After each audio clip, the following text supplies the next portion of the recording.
I've heard the state of Outpost Moreau is shocking. There are many disturbing finds. I was given a full report by Colonel Rowley, who was among the soldiers who assessed the extent of the damage. I haven't heard the specifics. For starters, not all bodies were accounted for. In several areas, blood smears were discovered consistent with bodies being dragged off. Anything else? Anything else? A base full of dead soldiers is not enough for you, I guess. Well then, if your concerns are purely mundane, then you ought to know the entire armory of Outpost Moreau was ransacked.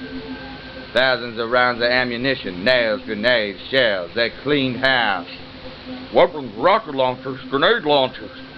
Everything, General McQuiggan. There was one curious and particularly grisly find on top of this.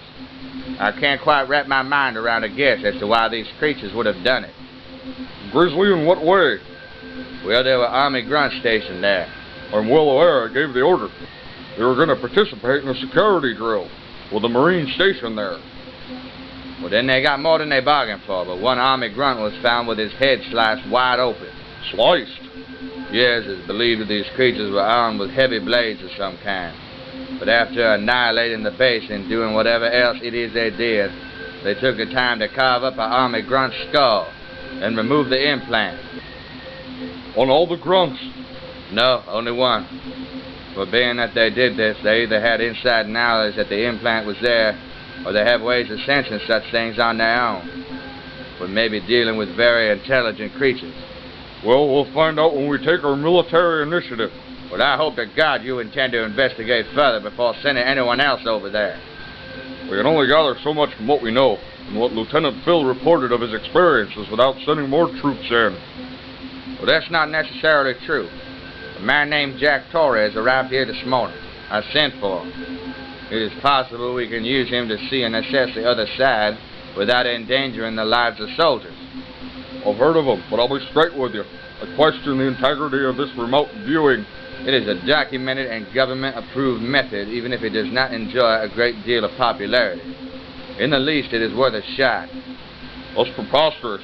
Next thing you know, he'll have a psychic network in here and old housewives reading tea leaves. Jack will need a connection, even slight. Vibes, you might say. Outpost Moreau is the best candidate. Can't allow entry into Outpost Moreau. It was shut down as of this morning, indefinitely. It's not secure. With all respect, sir, you can't go about this half-cocked with a full military initiative. It's too premature without knowing more about them. I'm skeptical of this Jack Torres and this psychic hocus-pocus nonsense. This is a serious threat to national security, and the attack on Outpost Moreau is an act of war, pure and simple. We need to go by the book. How the hell do you intend to investigate this? With those moron enforcers? Or sending more men over there just to die? We lost an entire base, General McQuiggan, and 4 of my soldiers on top of it. My conscience and reasoning will not suffer ordering any more soldiers to march off to their death. You have no choice but to suffer it. Then you will do it without me, General McQuiggan. I will resign. I've allowed you to undermine my decisions in military maneuvers with that threat of you resigning one too many times already. The more you make that threat, the less punch it has. If I didn't know better, I'd say you were against the Slipgate project from the beginning. As a matter of fact, I hope that damn Slipgate never worked, because I knew no good could come from it. Meddling with nature and science is exactly what has messed up this world to the point it is. Every blessing from science becomes a curse. It is not a matter of if, it's a matter of when. Right, fine. But in the meanwhile, we'll be organizing a full military response. A lot of calls have been made in the past hour. Everybody is on alert. They could appear anywhere at any time.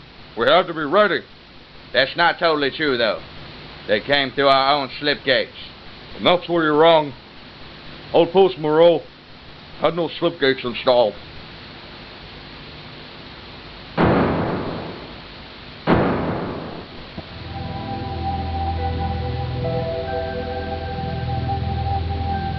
Well, if it isn't Corporal Phil.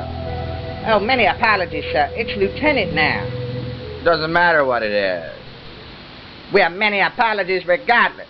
I just have a difficult time imagining a coward such as yourself receiving such a substantial promotion. Are you enjoying your new status, sir? You really think I can enjoy anything at a time like this? I think it very suspicious that 4 out of 5 men are killed and the survivor barely suffered a scratch. Perhaps you'd be inclined to tell me what it is you did to help your fellow Marines over there. I did the best I could, Major Band. I am sure trying to convince yourself of that would make you sleep better at night, Lieutenant. I don't think I'd sleep a wink, Major Band. And if you had half a heart, you wouldn't either. And what do you mean by that? I'm talking about Sergeant Maxwell, Major. You traded in like a piece of garbage. And then when you heard the news, you didn't show a bit of remorse. Some people would call you a strong man, Major Band. I'd call you an asshole. I will excuse your inappropriate language to a superior officer knowing you are in grief. And no, Lieutenant, I have no regrets. I did not feel pain when I was told that Sergeant Maxwell died for his country. I was proud. But of you, I cannot be proud. I can only feel shame, Lieutenant. If you were even half worthy of your rank, you would have seen to it that all 4 men returned with you. Why don't you just leave Phil alone, Major Band? You've never seen a day of battle in your life, have you? No, sir, I have not, but I am not blind. You are the sole survivor and suffered extremely minor injury. It sounds like Sergeant Maxwell and Elec Waters to me. Are you a coward, Lieutenant? And where were you, Band? Why weren't you there with us? You tell me who the goddamn coward is. I was not given the opportunity. You want to weasel your way out of it, and you know it. I know it. We all know it. Because you're that pathetically predictable. You can talk the talk, but you can't walk the walk. I'm not going to stand here and take your shit. Now, one of us is walking away from this conversation, you or me. I'll give you the choice. As you wish, Lieutenant. We will resume our discussion when your emotions are under control. Corporal Palisoto, I understand you have put in for a discharge. That's correct, sir. You will keep in mind that nothing will happen until a formal hearing. Until the day that Uncle Sam says you can walk, you will perform your duties as you always have. I will not have slackers here, Corporal Palisoto. If I find your performance is less than satisfactory, or your enthusiasm is not up to par, I will have you mopping floors and cleaning toilets with your toothbrush. Do you understand, sir?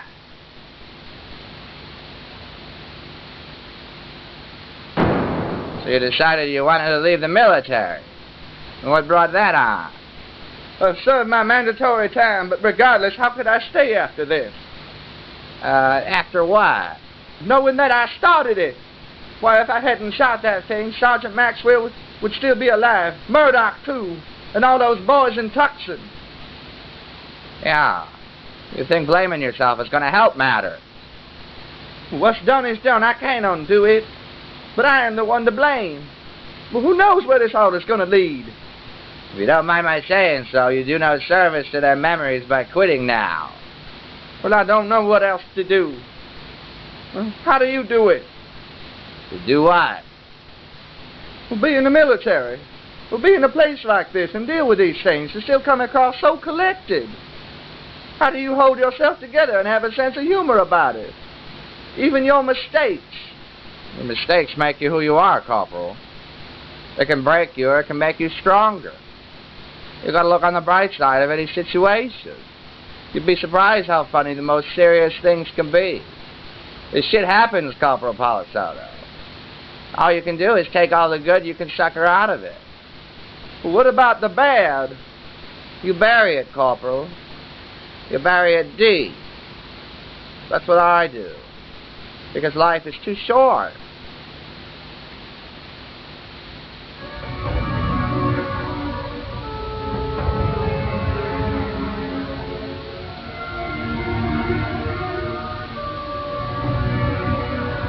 I'm very sorry to hear the death of your soldier's plate. Not half as sorry as I am. I joined the military thinking it was all drums, ribbons, and patriotism. Hero shit. Times like this, I wonder why the hell I'm here. I agree. So I'll ask, why the hell am I here? Once again, you send someone out of the blue to hunt me down, and I end up in the last place I want to be, in another military installation. I wouldn't have sent for you if it wasn't important. Well, last time he was spying on the Russians. The time before that, he was locating a war criminal. Outlining foreign military bases, finding hidden silos. What now? What is it you wish to torture me with this time? I've never understood why you come off like your talents are a curse to you. It's a gift, Jack. It's a skill like anything else. Yes, well, this particular gift has too high a price.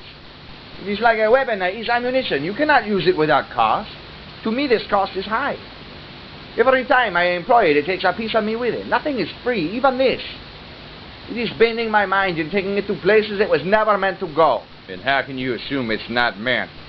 The people are living longer, they're taller, and the human mind is changing too. We're using more of it. That's evolution, my friend. I don't suppose you have any idea how many months of therapy were required after that Russia thing. You know I lived the happy as not thinking about this at all. All I ever wanted to do was be a soldier, a Navy SEAL, which I was. Then boom, this comes into my life, and now I am government guinea pig. I know what you will say. You will say that this is only one more time, and after that, that's it. You'll never ask me to do it again. And you'll say you owe me one. The fact of the matter is, you already owe me more than you could ever deliver. You take advantage of our friendship, and that is not fair. God damn it, Jack, are you even going to ask what it's about this time?